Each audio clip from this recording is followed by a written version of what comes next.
Bonjour à tous, très heureux de vous retrouver dans une nouvelle émission, votre débat sur TLM. Au sommaire, cette semaine, la France touchée par un nouvel attentat, mais est-ce celui de trop? Nouvelle polémique autour des fichiers S.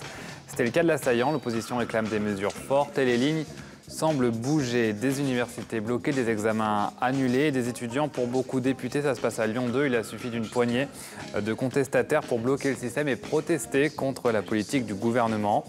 Et puis on parlera des municipales qui se préparent déjà, certes dans l'ombre pour l'instant, mais ça s'agite à Lyon, municipales et métropole. Et cette question, qui pour incarner la gauche, plus encore qu'au niveau national, elle peine à exister en ordre dispersé. Et cette semaine, on en parle avec André Soulier, Marc Fraisse et Elliot Aubin. Petit nouveau, bonjour à tous les trois. Bonjour. C'était donc un samedi soir, encore une fois, en pleine rue, encore une fois, connu par un homme avec des moyens rudimentaires. A l'impression que parfois que les attentats se succèdent et se ressemblent, concernant l'assaillant, notamment un Français naturalisé il y a quelques années, et surtout fiché S, repéré pour sa radicalisation jusqu'à ce qu'il passe à l'acte. De quoi forcément relancer la polémique sur le suivi de ces profils. Faut-il, selon vous, durcir le régime appliqué à ces suspects de sympathie terroriste en termes de droit? André Soulier. La réponse est très compliquée. D'abord, les affaires de terrorisme, ce n'est pas nouveau. Il y a eu les anarchistes en France. Il y avait même quelqu'un qui, depuis la tribune du public à l'Assemblée nationale, avait jeté une bombe. Il y avait les nihilistes russes. À l'époque, c'était pas simple, qu'on ne pouvait pas confondre avec simplement ce que allait prôner Lénine, par exemple. Le terrorisme est un phénomène mondialement connu. Est-ce qu'il faut aujourd'hui emprisonner systématiquement les fichiers S? On ne va pas en finir. On en aura pour un temps indéfini. Non, je crois que sur le plan au-delà de l'emprisonnement, il y a peut-être des mesures intermédiaires. Sur le plan de la nationalité, d'abord, il faut être extrêmement précis. Bien entendu, quand quelqu'un vient de l'extérieur pour poser une bombe dans votre maison, mettez-le dehors. Mettez-le dehors, au dehors de la France. Mais l'incarcération elle-même, tout ça, ça peut être temporaire, mais ça ne peut pas être définitif. Il faudra être patient, il faut être impitoyable avec ceux qui sèment la terreur et qui ne défendent pas des idées, qui défendent des morts. Et puis après, c'est une affaire de temps, point à la ligne. Marc Fraisse. On fait toujours le même constat, c'est vrai. Il y a l'emprisonnement qui a été proposé par certains. Mais ce qui est terrible quand même, on regarde entre les fichiers S et puis ceux qui sont reconnus pour avoir des attitudes intégristes. Ils sont nombreux. Dans les deux fichiers, c'est plus de 20 000 personnes. C'est énorme. Alors, il y a déjà deux choses. Il y a ceux qui ne sont déjà pas... D'abord, on peut féliciter nos services de renseignement, qui ne se trompent pas, qui font un très beau travail. Oui, mais ça veut dire qu'il y a besoin de... Ça veut dire qu'il n'y a rien derrière. Oui, non, mais laissez-moi dire. Je crois qu'il faut aller derrière maintenant plus loin. Il faudra faire une loi. D'abord, tous ceux qui sont fichés S et qui ne sont pas en situation régulière en France, qui ne sont pas français, doivent être expulsés. Alors, quand on veut les expulser au Maroc, ils n'en veulent pas. Nous, je regrette, ils n'ont pas être chez nous. Il faut les expulser. Quant aux autres, il faut peut-être faire une loi pour pouvoir les mettre en surveillance permanente, c'est-à-dire pouvoir les surveiller. Est-ce qu'ils doivent aller coucher dans un même endroit? Il y a plein de choses à réfléchir pour savoir où ils en sont. Et surtout, pour faire en sorte de les former, pour leur sortir de cet intégrisme stupide qui les noie et qui les tue eux-mêmes, puisqu'ils se tuent dans leur propre attitude de vouloir tuer les autres. Donc, en plus, je crois, ce qui est triste aussi, c'est que maintenant on se rend compte que le peuple français est saturé de tout ça. Il est saturé, il souffre, et en même temps, il se dit, n'importe qui, à n'importe quel moment, peut croiser la mort. Et ça, c'est quand même inquiétant. Et ça veut dire que les responsabilités de l'État, les responsabilités du ministère de l'Intérieur, de la Justice, c'est importante, et que les élus, arrêtons de... Moi, je vois En Marche, il m'agace, arrêtons de faire que tout est beau, tout va bien, tout ça. Ça suffit maintenant. Ça suffit. On a même vu des élus qui pratiquement soutiennent presque les intégristes en disant « oui, mais ils ont le droit d'avoir des idées différentes que les nôtres ». Ça suffit, c'est insupportable. Il faut de la rigueur. Elliot Aubin, on entend surtout la droite sur ces sujets, les Républicains, le Front National aussi sur les propositions. Mais je crois que de toute manière, à chaque fois on assiste à un attentat de cette sorte, il y a, vous en avez parlé, un débat très vif qui est animé sur notamment la question des fichiers S. Et je crois qu'avant d'entamer ce débat-là, il y a toujours d'abord un temps qui est celui du respect pour les victimes et celui de la réconciliation, d'une forme de trêve et qui est important de respecter. Après, vous avez dit qu'il y a besoin de rigueur, et je suis d'accord avec ce terme. On a parlé du renseignement humain, et je pense qu'il faut développer le renseignement humain. Parce que le fichier S, il y a plusieurs sortes de fichiers S. Mais après, a priori, le renseignement, il fonctionne. Les gens sont fichés, ils sont mis dans certaines catégories. Après, c'est le suivi derrière, exactement, au-delà du renseignement. C'est ça où il faut associer les familles et tout. On voit que les parents, de moment, enfin, ils voient bien que leurs enfants sont des criminels. Et ils ferment les yeux pour les trucs. Mais qu'est-ce qu'on peut faire de insupportable. Les voisins aussi. Je pense qu'il est important quand même de préserver l'état de droit. C'est pas parce qu'on est fiché S qu'on est forcément coupable. D'ailleurs, c'est difficile de juger quelqu'un sur une potentialité intentionnelle ou une probabilité intentionnelle. Je pense qu'il faut quand même réussir à avoir ce cadre-là du respect de l'état de droit. Quand je parlais de renforcer le renseignement humain, c'est qu'on a bien vu aujourd'hui avec les directives qui ont été données par le gouvernement sur les économies qui ont été faites, notamment sur tout ce qui est attrait au ministère de l'Intérieur, et notamment à la police nationale, le renseignement, c'est un vrai problème. C'est qu'aujourd'hui, il y a un manque de moyens. Absolument, sur le renseignement humain. Et je pense qu'il faut davantage développer le renseignement humain que tout ce qu'on peut entendre sur le terrorisme actuel. Oui, mais c'est quand même des gens de nationalité française, c'est endogène, qui vont agresser d'autres Français. Donc ça veut dire qu'il y a une manipulation qui vient d'ailleurs, y compris d'autres pays, qu'on soutient et qu'on respecte. Je crois que, moi je vous comprends, moi aussi je suis pour qu'on respecte la justice et que tout le monde ait le droit de se défendre. Mais là, en ce moment, avec ce qui se passe, il y a des moments, on ne peut plus laisser faire n'importe quoi. Il faut durcir le système et faire de la précaution, protéger les innocents. Mais vous vous rendez compte, ce petit jeune de 28 ans qui meurt, les autres qui sont blessés, tout ce qui se passe depuis... C'est insupportable. Il me souvient qu'en 1947, pour que les Britanniques soient chassés et qu'une année plus tard, Israël naisse, en 1948, par une résolution de l'ONU, les partisans de l'indépendance et de la création d'Israël avaient fait sauter, il y a eu beaucoup de morts britanniques, l'hôtel du roi, du King David, à Jérusalem. On fêtait 60 ans. Je veux dire que le terrorisme est quelque chose qui est répandu dans l'âme des hommes. Il faut l'en extirper par la connaissance, par l'éducation, tout ça. Ça va être long, mes enfants. Elliot Aubin, pour revenir sur le débat politique, Laurent Wauquiez, c'est pas la première fois, demande à ce que tous les fichiers S de nationalité étrangère, alors ce n'était pas le cas de celui-là, mais soient expulsés. Oui. Est-ce que vous partagez cette idée ? Non, je pense que c'est du Laurent Wauquiez et pourquoi pas démagogique qui essaye d'exister politiquement et qui se laisse aller à une forme de démagogie. Mais on voit que les lignes bougent, parce que là, j'ai une interview dans Sud-Ouest, même François Bayrou estime qu'on doit pouvoir expulser les fichiers étrangers. Il dit qu'on devrait pouvoir les déclarer indésirables et les renvoyer dans leur pays. Pourquoi ça vous dérange ? Parce que vous avez aussi des fichiers qui sont français. Non, mais là, pour les étrangers. Peut-être, mais ce que je veux dire, c'est que ce n'est pas une question de nationalité. Enfin, moi, je pense que la question, elle n'est pas là. La question, elle est de savoir comment est-ce qu'on prévient des attentats. Quand quelqu'un prend un couteau et dit « je vais m'attaquer à des gens dans la rue ou m'attaquer à des représentants de l'État, etc. », c'est extrêmement difficile de prévenir de ce genre d'attentat. À l'inverse de groupes terroristes qui organisent quelque chose sur du long terme, etc. Mais sur ce point, pourquoi tous est-ce que ceux ça qui vous font pose ces attentats, problème ? les 3 quarts sont des gens qui ont été fichés, qui sont surveillés. On le sait. Donc on peut éviter ça. Sur les 20 000 dont vous avez parlé... Et puis pas parler avec le peuple, dire le peuple en a marre. Ne sont pas assez surveillés parce que justement, le gouvernement a supprimé un certain nombre de postes dans... On va passer à un autre thème, on n'a plus le temps, mais juste sur ce point, en quoi ça vous dérange qu'un fichier étranger puisse être expulsé du moment où il peut représenter une menace potentielle? C'est pas que ça me dérange, c'est que je vous dis que pour moi, le débat n'est pas là. N'est pas sur la question de la nationalité, mais bien sur la question de la prévention du terrorisme. Il y a les deux. C'est votre point Où de vue. les mettre et qu'en faire? Peut-être les mettre dans des résidences, dans des sites, surveiller, au moins que...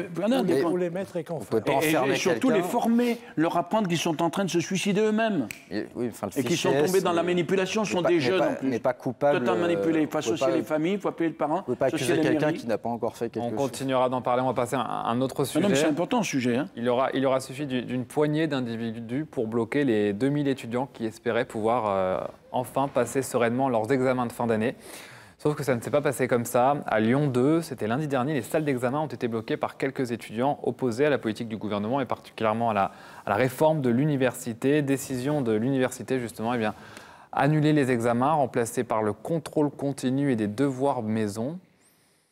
Si ce n'est pas de l'égoïsme, qu'est-ce que c'est? Moi, d'où je viens, c'est-à-dire de milieux populaires, de milieux simples, où l'accès à l'éducation, l'accès aux universités était une chose qu'il fallait respecter et que j'ai au fond de mon cœur. Moi, je suis impitoyable sur cette question. Que quelques dizaines de garçons et de filles, dont on ne sait pas d'où ils viennent et quel est leur propos, bloquent l'université, qu'il faille faire modifier l'exercice de l'enseignement à l'université.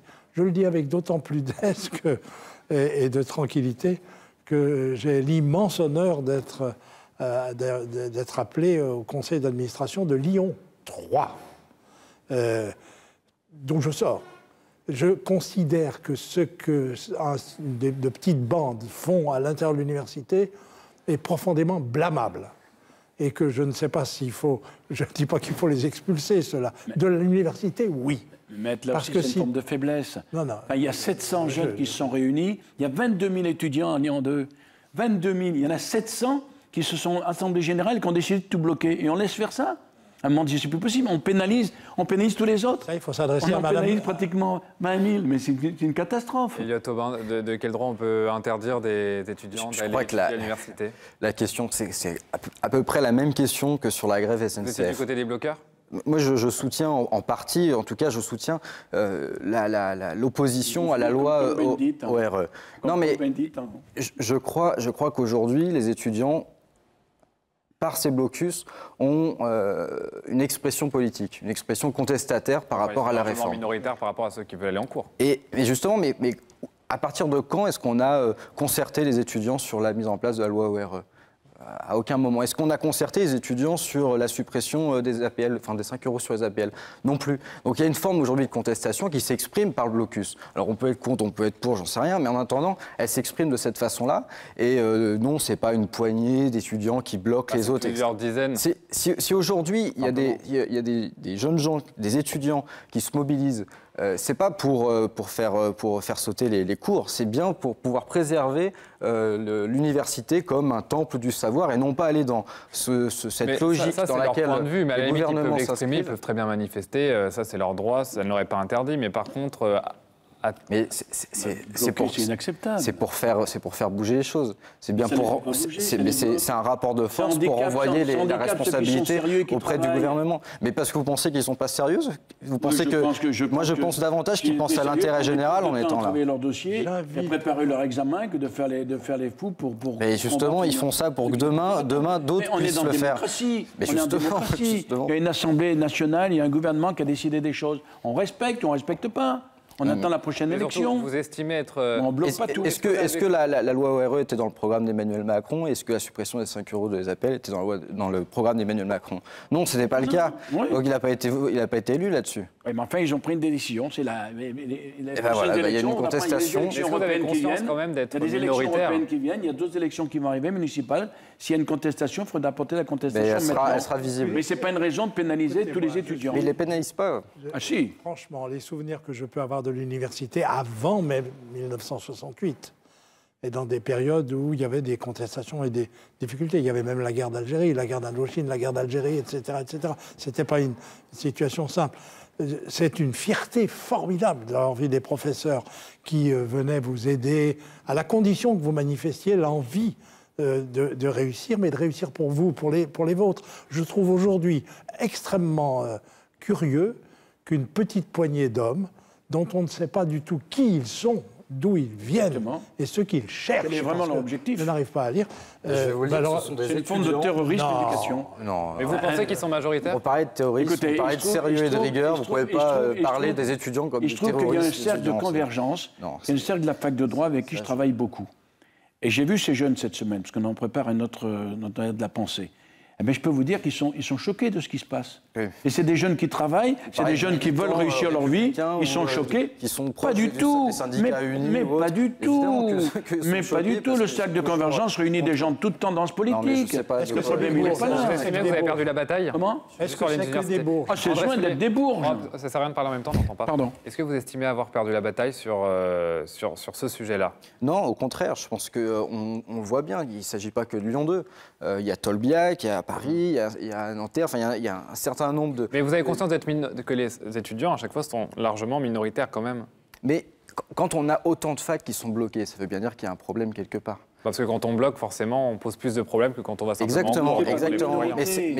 Mais c'est la même logique que quand il y a une grève, et notamment la grève SNCF, où les gens se disent « Ah, mon train a été supprimé, comment je vais faire ?» C'est pas ça la question. C'est derrière, il y a une défense de l'intérêt général. Il y a une défense de dire qu'on ne veut pas que la fac devienne une marchandisation Mais je suis pas comme sûr. tout le reste. Pour les universités, il y a une défense d'intérêt général. Absolument. Je suis pas sûr. Et c'est justement Une ce qui défense motive... de la pensée de C'est certains. ce qui motive ces contre la pensée étudiants d'autres. qui sont des étudiants et qui ne sont pas des La jeunes gens, conséquence, c'est que les examens ont été annulés Ah oui. et qui sont remplacés par des devoirs maison Et on notamment. regarde la conséquence. Le pauvre père Et ceux Adam. qui Moi, j'aimerais bossé qu'on sont pénalisés. s'intéresse aux causes de pourquoi est-ce qu'ils bloquent. C'est ça le débat, il devrait être porté là-dessus. Il devrait se porter là-dessus. Pourquoi est-ce que, encore une fois, on s'inscrit encore dans cette logique qui vise à supprimer, à donner moins de moyens aux universités, à supprimer des facultés, des enseignements, etc. C'est ça, cette logique-là. Donc, eux, ils s'opposent à ça, non pas pour eux, mais pour les futures générations. Là où je vous suis, c'est que sur la loi Auré, ce que je veux dire, et que vous avez raison, c'est qu'il n'y a peut-être pas eu les négociations suffisantes. Il n'y a pas eu de Et concertation. c'est allé Il y a pas eu de trop vite. discussion. Absolument. C'est allé trop vite. C'est-à-dire que le gouvernement aujourd'hui veut passer vite, il veut passer en force, à un moment donné, ça Exactement. fait des blocages. Je veux bien que ce soit le dire, mais ce n'est pas une raison pour tout bloquer, pour empêcher ceux qui réussissent et qui veulent travailler. Mais je reconnais que le gouvernement a tort de vouloir passer en force, sans négocier, sans rien, en imposant les choses. Ah, je vais être le seul à défendre le gouvernement, là. Non, mais moi je Eh l'attaque bien, pas. je vais le faire. Fais-le. Quand même, ah, écoutez, vous ne pouvez pas vous plaindre des explosions générales qui se produisent depuis 20 ans, 30 ans, 40 ans, 50 ans, 60, 30, 100 ans. 60 Et ans, puis c'est- en même temps dire, attendez, il y a quelqu'un qui bouge et qui veut faire le job. Vous savez ce qui se passe en démocratie. Attendez le moment des élections. Et puis vous changerez à ce moment-là. Mais il n'y a aucune espèce de raison de défendre. Je ne suis pas macroniste ni macronien. Je suis bien d'accord. Attendez, je vais vous dire vraiment, au bout d'un an, dire vous auriez dû faire le job, c'est pas Je acceptable. suis d'accord avec Voilà. toi. Mais il y a quand même quelques précautions à c'est la prendre. première fois que je On me est sous fâche. une poudrière. Ah, je me fâche. On est dans une poudrière en France en ce moment. Non. Il faut être prudent Quand on quand on prend des même décisions. un On gouvernement, évite d'agiter. quand on a un gouvernement quand même qui d'un côté, je reviens sur mes APL, qui représente 400 millions d'économies pour le gouvernement, et que d'autre côté on supprime l'impôt sur la fortune qui représente 3 milliards, une perte de 3 milliards d'économies, enfin de Je suis de d'accord profit avec pour le communiste, c'est Non mais enfin, je veux dire, là, il y a, quand on dit le président des riches, c'est pas uniquement un slogan, Non, mais c'est une c'est- réalité politique. réalité. C'est pour ça qu'il y a des institutions démocratiques. Et ça, c'était pas dans le programme, Et il faut- et on l'a pas élu pour ça. Il faut le Enfin, moi, plaider j'ai à pas élu, l'Assemblée, mais, il faut le ceux plaider qui au l'ont élu l'ont Sénat. pas élu pour ça. Il faut demander, et les prochaines Tout ça, consultations, c'est pas une raison les pour bloquer les prochaines universités. consultations qui ont lieu l'année je pense prochaine que pour les c'est- européennes, allez-y. Et on y Juste sera. Une on y dernière sera. question, on est en retard avant qu'on passe au dernier thème. Le fait, j'en reviens à cette conséquence, que les examens soient annulés, forcément, ça agace beaucoup d'étudiants qui craignent pour leur diplôme, qui s'estiment bradés en quelque sorte. Est-ce que c'est à ça que vous vouliez arriver, en bloquant un jour d'examen, forcément? Je pense que l'idée, c'est de pouvoir se faire entendre, d'avoir une expression Mais politique. du coup, après, pour la suite, face à un parce que du coup, gouvernement on qui va est pas sourd et pénaliser qui toute une passe en génération force. d'étudiants qui a révisé pendant des mois pour passer leur partiel. Qu'est-ce que vous leur dites à ces étudiants-là? On leur dit que l'idée, c'est pas de s'intéresser à sa propre petite personne à un instant T, mais c'est bien d'avoir une conscience de l'intérêt général, même pour les futures générations, du fait de préserver l'université comme un temple du savoir. Et ça, c'est sur du long terme. Mes chers amis, mais sur 28 000 étudiants en Lyon 2, il n'y en a que 700. Non, mais il y a aussi beaucoup de gens qui soutiennent sans forcément être présents C'est-à-dire qu'il y en a- dans les différentes manifestations. Allez, on va passer au dernier thème. Jusqu'à maintenant, les socialistes dirigeaient à la fois Lyon, la métropole, même si la distinction ne se posait pas vraiment, parce que les deux étaient dirigés par la même personne, sauf que ça, c'était avant. Gérard Collomb s'est mis en marche depuis bien longtemps, en emportant avec lui beaucoup de monde. Il a même quitté sa ville et son siège à la métropole pour rejoindre le gouvernement. Même si rien n'est définitif, car en coulisses, les prochains scrutins se préparent en 2020, double élection municipale et métropole. Ils sont où les nouveaux socialistes? Vous me posez la question à moi. À Lyon. Mais Mais il faut écoutez, juste mes questions. ils sont partis en fin 76, c'était Bouddha. moi, 76. Non, si on regarde Lyon aujourd'hui, si on fait un tour d'horizon de la gauche à Lyon. Aujourd'hui, visiblement ils n'ont pas le chef. La reconstitution de... Je suis incapable de vous dire, moi qui est le secrétaire départemental du Parti socialiste, il se trouve que j'ai été le compagnon et l'ami d'un homme extrêmement important, que j'ai cependant, dont je me suis éloigné, non pas sentimentalement, mais politiquement, c'est François Mitterrand. C'était autre chose. Quand je les vois aujourd'hui à la télévision, il n'existe plus. Quant à Gérard Collomb, visiblement, et là, je le comprends, il a envie d'être le premier candidat de cette métropole qui, aujourd'hui, est encore, à mon avis, trop faible. Le jour où elle aura passé 2 millions habitants, ce sera... Mais avec quel parti? Avec quelle formation politique? Non, mais... Il faut avoir des gens, il faut avoir des relais. Aujourd'hui, on voit bien que En Marche patine un peu, va essayer de trouver... Voilà, c'est ce qui va se passer. Cela dit, l'équation lyonnaise, très franchement, elle est un peu compliquée. Il y a actuellement un maire qui est un homme de qualité, mais dont on sait qu'il ne sera peut-être pas le prochain. Il y a un président de la métropole qui ne sera peut-être pas non plus le prochain candidat, ou alors il sera candidat à la mairie de Lyon. Puis le ministre de l'Intérieur qui dit « je vais revenir ». Très franchement, il va falloir éclaircir tout ça. Hein. Puis à la gauche de la gauche. Alors, je ne sais pas si c'est la gauche de la gauche. En tout cas, je crois il existe à Lyon actuellement un électorat humaniste, écologiste, démocratique, social. On l'a vu, et je pense notamment au score des différentes législatives sur Lyon, où à la fois Nathalie Perrin-Gilbert sur la deuxième circonscription est arrivée au second tour. Pour ma part, sur la première circonscription au second tour. Pascal Lebrun, France Insoumise également, sur la troisième circonscription au second tour. Donc, il existe un électorat qui aujourd'hui est présent et qui aspire à ce que la ville reprenne, réenchante un idéal humaniste. Et l'idée, c'est quoi? C'est de récupérer la part socialiste, entre guillemets, ceux qui ne sont pas passés chez En Marche? Je crois qu'il ne s'agit pas de réfléchir en ces termes. La volaille socialiste. Quand même. Je pense que davantage de la question du casting ou de l'incarnation, ça c'est des choses qui viennent après. C'est d'abord avant le casting, le mouvement. Oui, mais on voit par exemple la France Insoumise assez forte au niveau national, niveau local c'est plus compliqué. Au niveau local, vous savez, la France Insoumise est présente dans l'ensemble des mobilisations, l'ensemble des luttes locales. Alors peut-être que ça ne se voit pas forcément dans les médias ou j'en sais rien, mais en attendant, ils sont présents, ils sont aux côtés de ceux qui luttent au quotidien. Et dans les instances, on a notamment un certain nombre d'élus dont moi je fais partie qui portent la responsabilité de montrer qu'on peut faire autrement que le laboratoire de la Macronie locale. Et on parlait de Gérard Collomb. Moi, je crois que Gérard Collomb, en devenant ministre de l'Intérieur, a montré son vrai visage aux Lyonnais qui pouvaient l'apprécier en tant que maire, etc. Et se rendre compte aujourd'hui qu'il est à la fois moqué par ses pairs au gouvernement parce qu'il fait bourde sur bourde, qu'il est complètement à la rue sur la question des identitaires, qu'il est extrêmement ferme et dangereux sur la loi asile-immigration, et que les Lyonnais qui sont de gauche, qui sont socialistes, etc., demain se tourneront plutôt, je pense, vers nous que vers une République en marche, avec les hologrammes actuels qui sont le président de la métropole et le maire de la ville. À la métropole, justement. La naissance du leader de la gauche à Lyon. À la métropole, justement, on voit que les lignes bougent. On avait vu, tu avais déjà bougé à droite avec certains qui avaient rejoint la majorité d'En Marche. Ça bouge aussi au niveau des groupes parce qu'il y a encore la députée En Marche et la patronne du groupe socialiste. C'est compliqué. Mais ça part dans tous les sens. Ça part dans tous les sens. Les socialistes veulent faire leur liste. Il faut savoir que Synergie Citoyen est très en colère, notamment Marc Grivel, qui est le premier vice-président de la métropole, est en guerre maintenant avec David Kemmenfeld sur la réforme qu'ils veulent faire des 14 circonscriptions, parce que les villes moyennes, les petites villes, n'auront pas d'élu à la métropole. Elle est votée par le Parlement. Elle est faite, mais je veux dire que ça commence à avoir une contestation terrible, parce qu'ils se rendent compte qu'ils n'existeront plus. Moi, je pense qu'il peut se passer ce qui s'est passé en 2001. En 2001, il y a eu Michel Mercier qui était tête de liste avec Christian Philippe et d'autres. Il y avait Charles Millon qui avait créé Droite libérale chrétienne et qui est arrivé ici. Et on s'est rendu compte que Gérard Collomb a gagné parce qu'il y avait cette division. Et aujourd'hui, il peut se passer pareil pour la gauche. Parce que la division entre les socialistes et En Marche, qui devient forte, plus le Parti communiste, peut permettre à la droite de retrouver une dimension. Alors maintenant, la droite, il faut qu'elle se rassemble. Parce qu'il y a beaucoup de candidats. Il y a beaucoup de candidats qui rêvent justement de cette situation-là. Et je crois que la droite, elle a besoin d'être modérée, de faire attention et de retrouver un vrai temps. Moi, je dis à certains amis qui veulent se parachuter, d'éviter ce parachutage. On a vu le parachutage de Millon qui a coûté l'échec, le parachutage de Dominique Perben qui a coûté l'échec.